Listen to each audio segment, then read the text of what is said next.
Here is my ranking to all 10 haunted houses that are coming to Halloween Horror Nights Orlando. At the bottom of the list at number 10, we have Triplets of Terror. This is probably going to be the most boring house at Halloween Horror Nights Orlando. The description of the house isn't really good. It's kind of boring, kind of bland.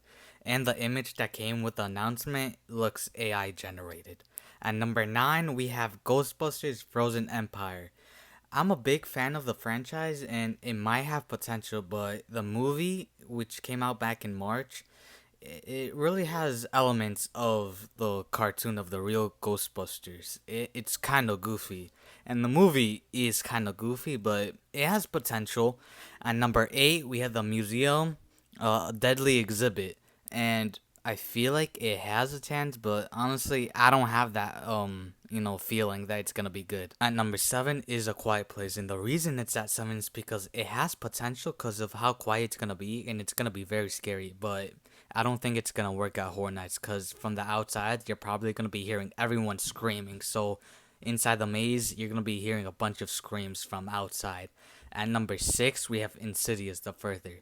This one has potential because of how scary the monster are in the movie. At number 5 are Monstros, the Monsters of Latin America. I do believe all the monsters, or I don't know if it's gonna be multiple monsters or one specific monster. It's probably gonna be multiple monsters, but it's gonna be very scary. But I like the idea. At number 4, we have Goblin's Feast, and I don't know what it is, but I feel like this is going to be the best and scariest house at Halloween Horror Nights this year. The vibes I'm getting from this house is really high. I'm getting the best house vibes for some reason. The designs of the goblins are probably going to be the best ones. At number 3, we have Eternal Bloodlines. The things that Universal is doing with the Dark Universe, with the Universal Monsters section, it's probably going to be the best ones too, scariest possibly. At number 2, we have Slaughter Cinema 2. And with the great reviews we got in from Slaughter Cinema 1 a couple years back, it's probably going to be up there right next to Slaughter Cinema 1 being the best house there.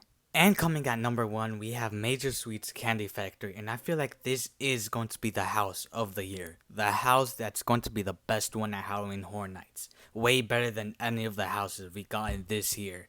And the reason is that because of how good the scare zone was for Major Sweets Candy Factory. The house is probably going to be 10 times better than the scare zone itself.